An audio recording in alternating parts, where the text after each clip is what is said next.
Well, thanks for making time to spend some time with me to talk about something important.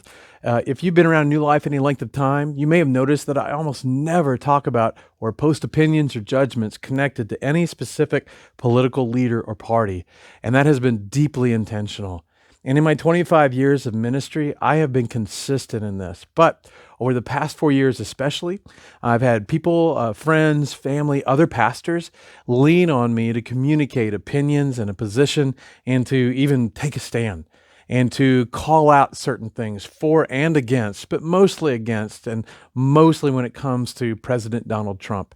And especially after what happened last week on Wednesday, January 6th, those behind the scenes conversations and messages became more in number and more in intensity. There have also been an increasing number of strong public challenges on social media for church leaders to speak out specifically concerning the outgoing president, with the implication from some that to not speak is to be complicit with some very ugly things, and to not speak is to be a coward.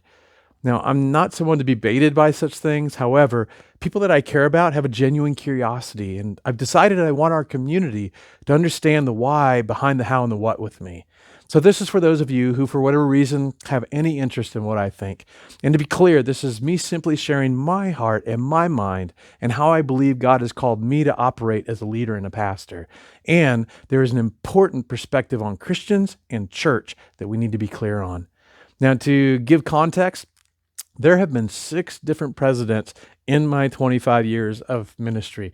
I've had President Bush, I've had President Clinton, I've had President Bush 2.0, obviously Barack Obama, most recently President Trump, and incoming President Joe Biden. And as a side note, all 6 of these men have publicly professed to be Christian, which means you can imagine the hundreds of hours that I could spend just on each one of these men and their administrations, just judging and critiquing various words and deeds and policies and voting records and all the ways that and all the times that their words and their deeds and policies and voting records ran contrary to Jesus or ran contrary to the principles of Christianity. Some of them more than others, for sure. I could do that, absolutely. I could have done it in real time over the past 4 years, and I could do it in real time with the next president. But to be the pastor that God has called me to be, while I'm never to bury my head in the sand, like Jesus and like his closest followers who became leaders, my personal calling is to keep the main thing the main thing. And the main thing for me as a pastor is to help and equip everyone that I can to trust, follow, and obey Jesus in your day-to-day life and relationships, and how to do all that I can to make sure that this translates into you and I serving where God has placed each of us. That's my job. That's my role, to make a difference in this broken world. And to make time to critique and judge and pontificate on political leaders, even though I could easily do so, where does that begin and end? How much time do I invest in keeping track of all that he or she's up to and verifying the facts? And how much time do I set aside each week to craft words and confront misbehaviors and misdeeds of the president?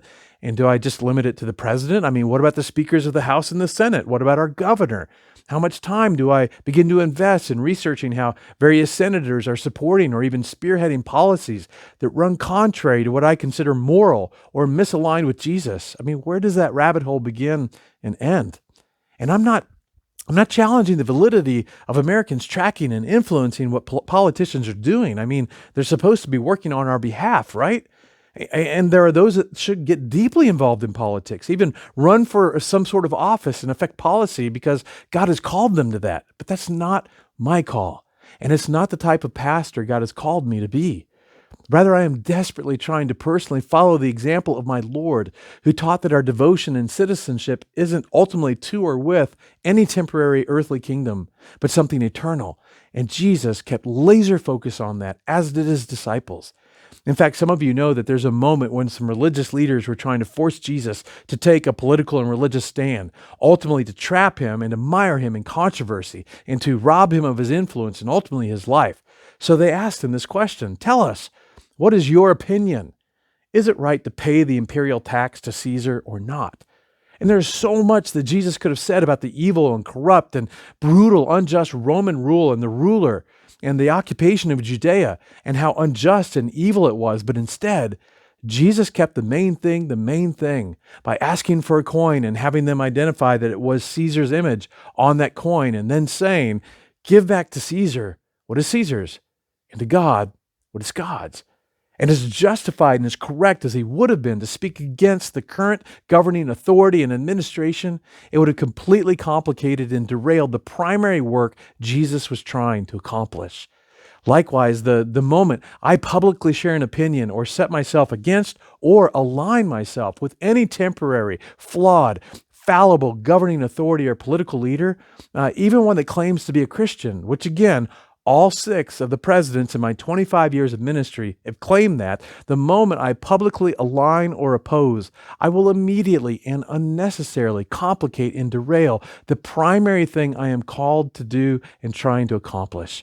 I will have for me unnecessarily alienated a huge percentage of the very people I'm called to try and reach and serve, some of whom you call family and friend, who all have very differing political opinions that have no bearing on where they will spend eternity.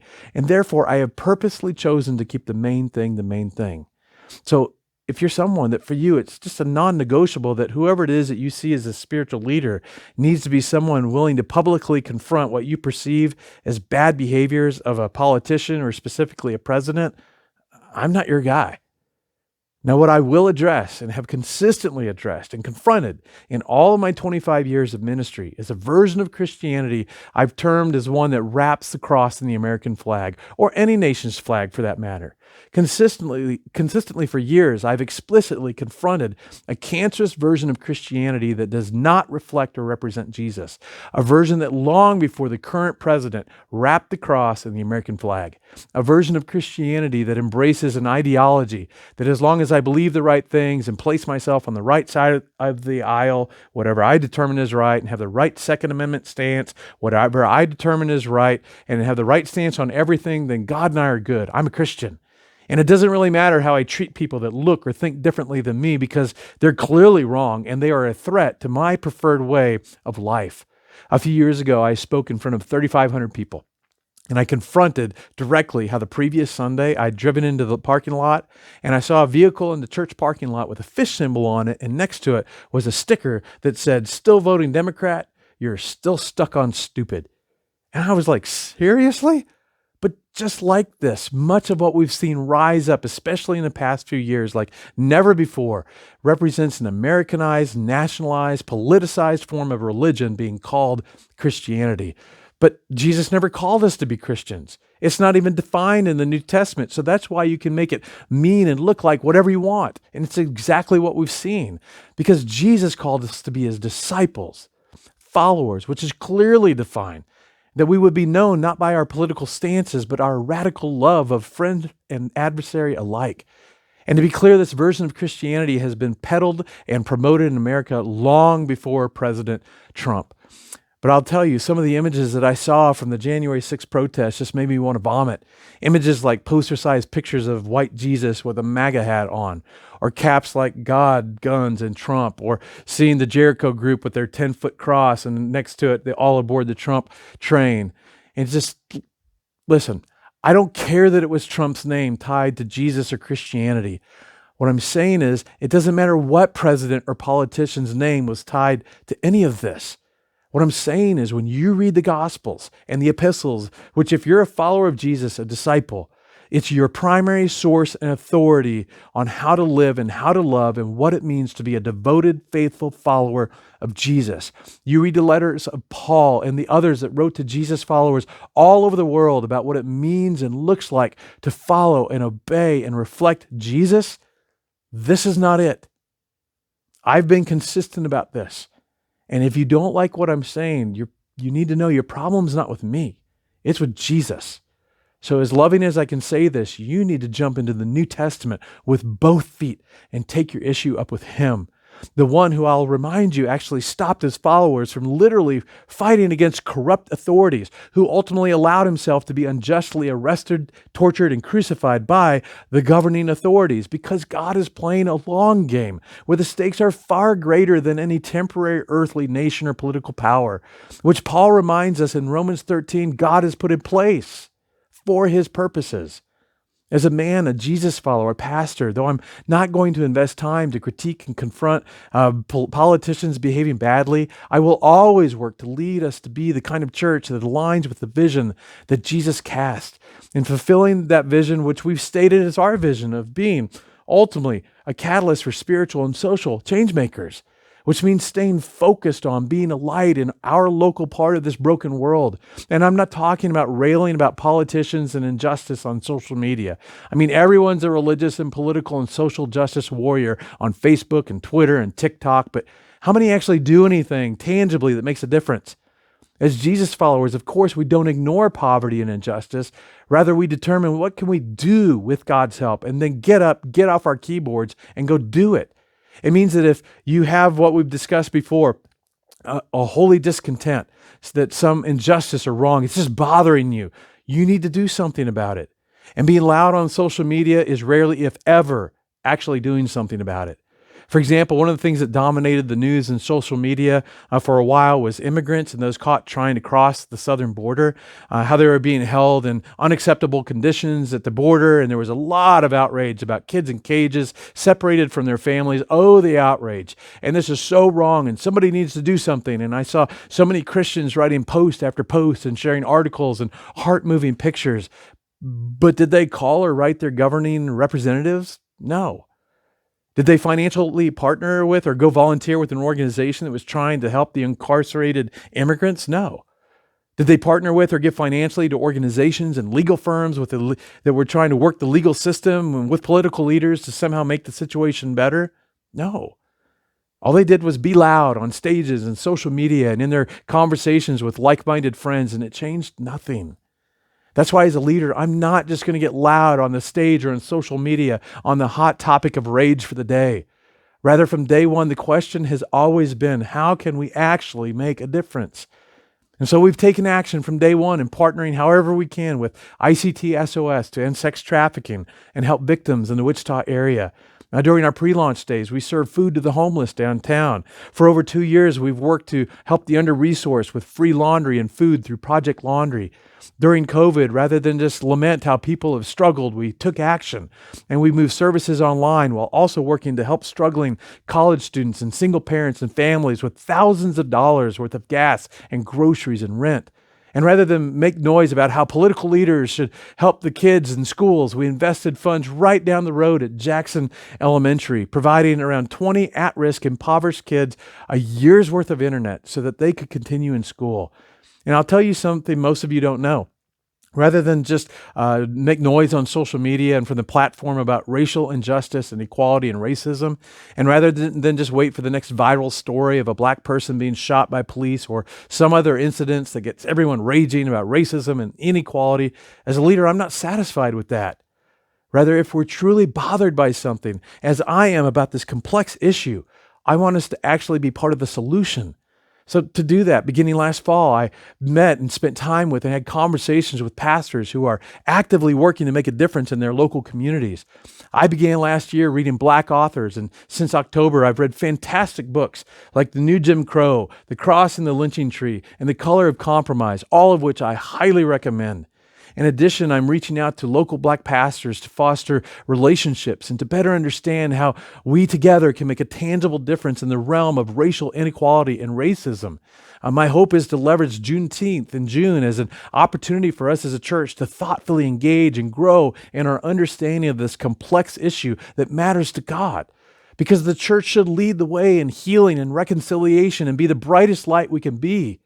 And my point in telling you all of this is that in my 52 years of life, There have been many injustices perpetrated by deeply flawed politicians and policies, and sadly, even from elements of church and Christianity.